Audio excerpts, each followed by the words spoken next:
Hey everybody, how you doing? I'm doing pretty good myself. This is the Ham and Eggers, and I'm Bob Prano, and you might be asking, why should I be doing a podcast? And to that I say, why not? Everybody's uncle doing a podcast, and I am somebody's uncle.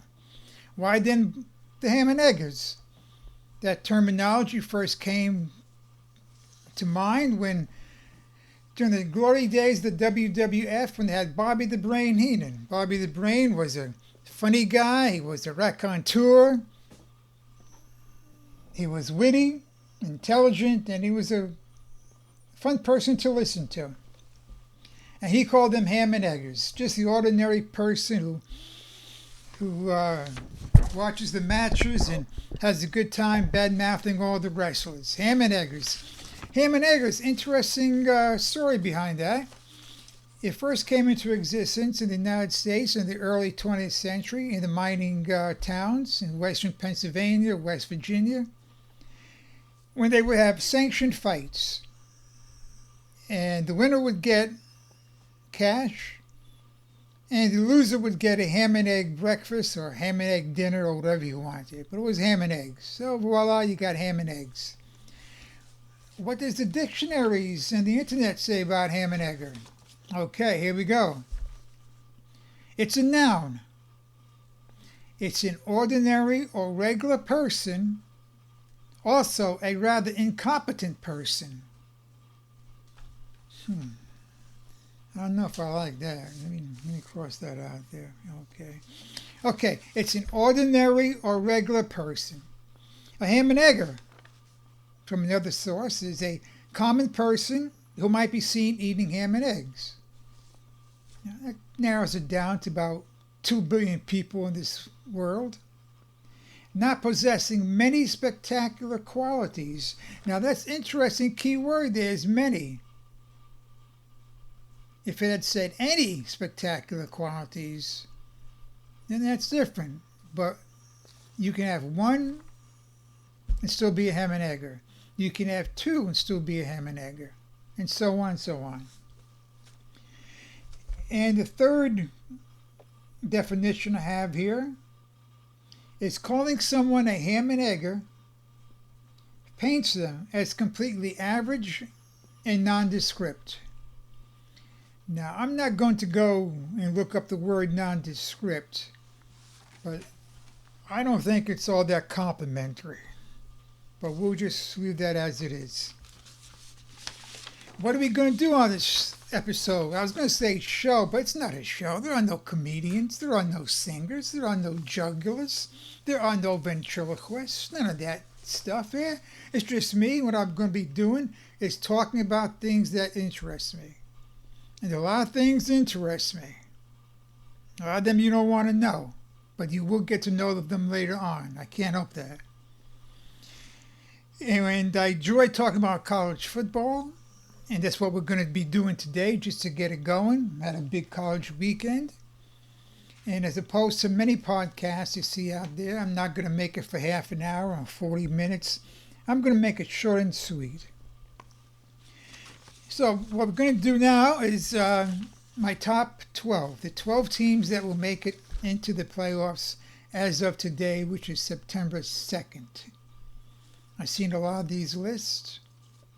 I figure I'll make my own. Why not? I follow college football a lot.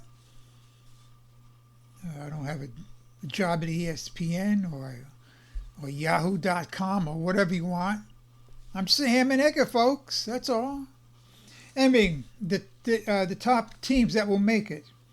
I've got Ohio State, Oregon, Penn State, and based on yesterday's win, I've got USC, all from the Big Ten. I've got Arizona from the Big 12. That might be a bit of a surprise. A lot of people are picking Utah. Utah's got a real good team. I'm just going out on a limb here. I'm going to pick Arizona. From the ACC, I got Miami. Who else are you going to pick? You going to pick Florida State? I never bought into that Florida State hype. People saying they had the best defensive line in the country. Are these people kidding me? Have they checked out Georgia's front line?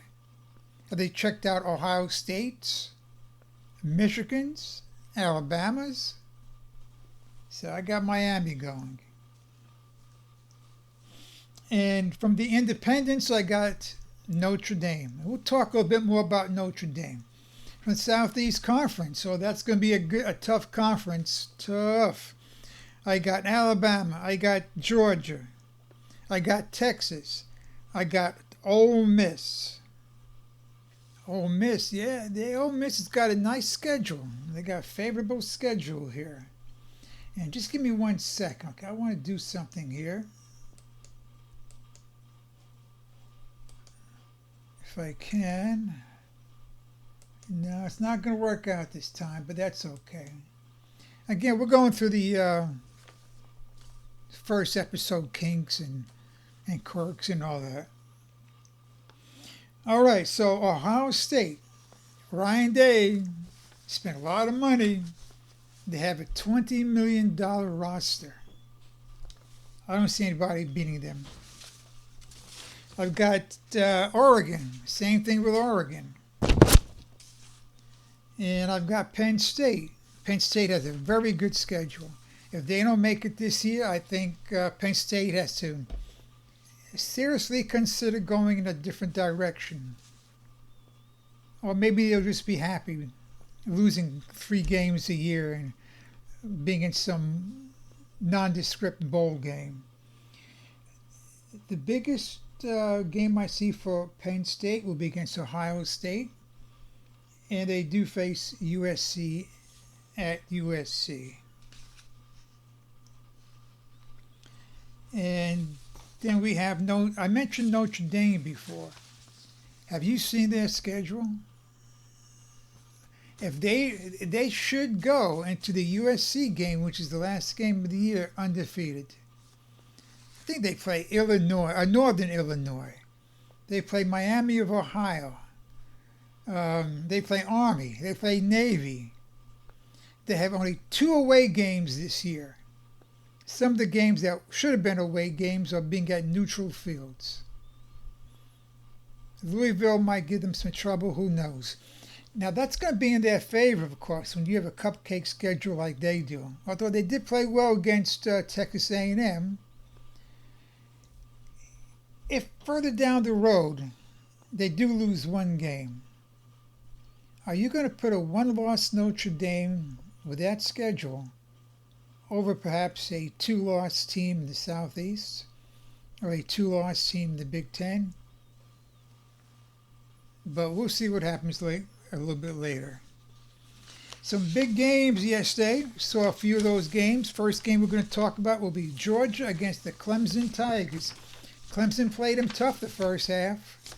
They played them tough. It was 10-6, I believe. But then the big dogs pulled out. Big dogs got down to business, and they trounced Clemson. I thought Clemson would cover with 14 points. I thought maybe their quarterback, Cade Kubiak, might have improved from last year, but he didn't. He's going to be the same Cade that was last year. The same. He'll put up big numbers against weaker teams, but against good teams, not so sure about that. They didn't have much of a running attack, the Clemson Tigers. That might be due because of their Georgia defense, which is phenomenal. They were very good last year. This year they are great as they return 8 starters. What can you say about Georgia? Carson Beck, he looks so poised out there. He just projects confidence. They're going to be a tough team to beat. They're the number 1 ranked team in the country, as well they should be. But it's not going to be that easy, though, for the Bulldogs. Let me see if I can get their schedule up here. They do play Alabama, and they play Alabama. They play Texas on the road. They play Ole Miss on the road. Are they going to lose 3 of those games? They play Tennessee at home. Are they going to lose 3 of those games? I don't think so. Okay, the next game I saw was Miami against the Florida Gators. And boy, I tell you, I hate to say this, but Florida stinks. That's a bad team. Miami has got a quarterback, Cam Ward. He's as good as they say he is. He should be a Heisman contender. But that's no excuse to get blown out the way they did. Napier was on the hot seat. He's about this close to being dead coach walking. The only hope I see for the Florida Gators is to start their freshman quarterback, the #1 recruit last year, DJ Langway. Mertz isn't going to do anything. He didn't do anything last year. He regrets this year.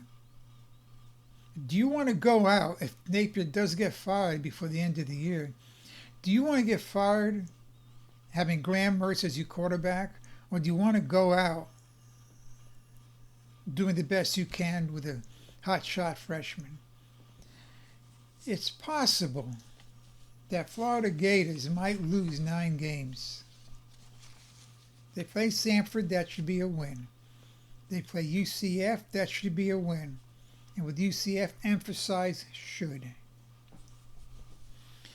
Miami looked good, Florida looked miserable. Next game I saw was the big game last Saturday. Alabama, my Crimson Tide, against Western Kentucky, 63-0. And don't start saying to me, oh, it's only Western Kentucky, you played a cupcake, blah, blah, blah, blah. You play who they put in front of you.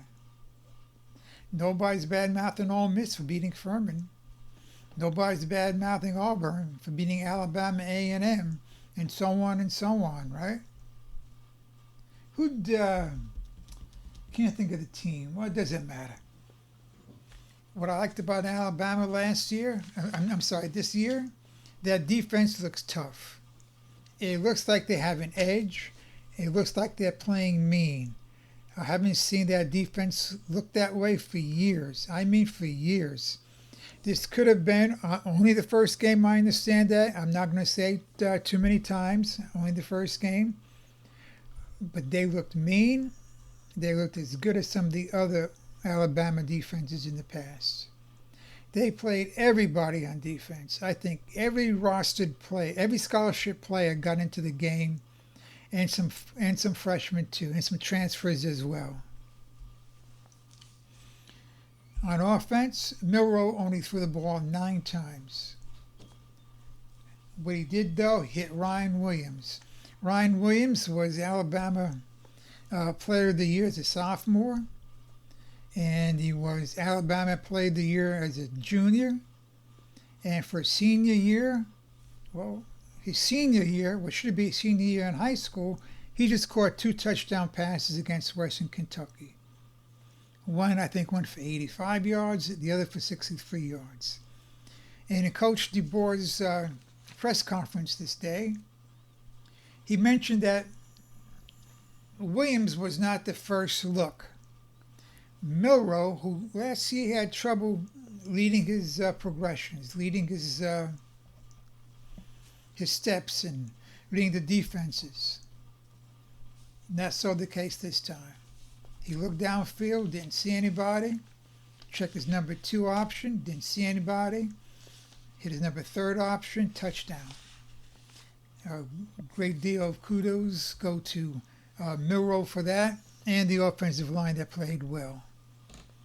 I was impressed. Not so much about the 63 points, but having a defense, shutting out Western Kentucky. Last year they were, 8-5, and they're in contention for their league championship this year. Alabama's got a quarterback, second-string quarterback, Ty Simpson. I tell you this right now, Dabo Swinney would take him in a heartbeat. Bill Napier would take him in a heartbeat. And Elko from A&M would take him in a heartbeat. Because A&M doesn't have much of a quarterback either. I know Notre Dame's got a good defense. There's no doubt about that. Another game I saw, well, I think it was, yes, those were 3 games I saw that day. And by saying I saw 3 games, the only game I saw from beginning to end was the Alabama game. I saw enough of the other team, and the game with Miami and the Florida Gators, I had to turn that off. I had to watch something on TV. Yesterday, USC against LSU. Both teams lost Heisman Trophy winners. I thought LSU was going to take it. But I forgot one thing, though. Brian Kelly is still the coach at Notre Dame. There's a guy, he never learns, does he? After the conference, after the game, in his press conference, he was talking about, the players didn't do this. They didn't do that. We had unsportsmanlike conduct penalties. Well, answer me this, Brian. Who's the coach? Who's supposed to take care of these things? You are. You're supposed to take care of these things, Brian Kelly, and you're not doing it. This is your third year. So when your team has all these unnecessary penalties, when your defensive back leaves the game with 2 minutes to go because of targeting, and his replacement failed to cover the touchdown run, who's to blame? And Brian Kelly, being Brian Kelly, happened to throw his quarterback under the bus. He said that USC's quarterback outplayed our quarterback. I saw that game. So about one half of the game. First quarter and so on, and the last quarter. I think Nussmeier did a good job. He did a good job. He was hitting his men. And you're going to throw him under the bus? What type of nonsense is that? Anyway, that's it for today. Like I said, I didn't want to go on for too long, but time does fly, especially when I go off on my tangents here, and this will be a tangent-based podcast. One thing, though, which I don't like about college football is that now it's called a 2-minute timeout near the end of the first, at the 2-minute mark of the first half and the 2-minute mark of the game. Yeah, 2-minute time. Let's be honest here. Those are commercial timeouts. I see no reason for those timeouts other than to make some money and to further have college football be nothing more than just a professional football. You don't need it. You don't need it. Okay, that'll be it for today. If you haven't already, hit the like button, hit the subscribe button. Or you can hit the subscribe button and hit the like button. Until then, keep healthy, keep safe, and keep vertical. Talk to you later.